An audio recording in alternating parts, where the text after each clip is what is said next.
手中拿着一杯苦苦的咖啡，散發清潔香味。我的心還在期待着誰，想問這個世界哪裏是最美？是否愛情都會讓人沉醉？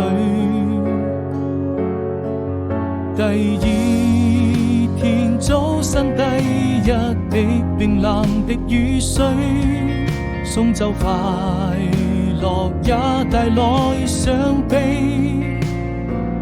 那晚風就像你為我留下祝福的眼淚回來，再給安慰，再說一聲寶貝。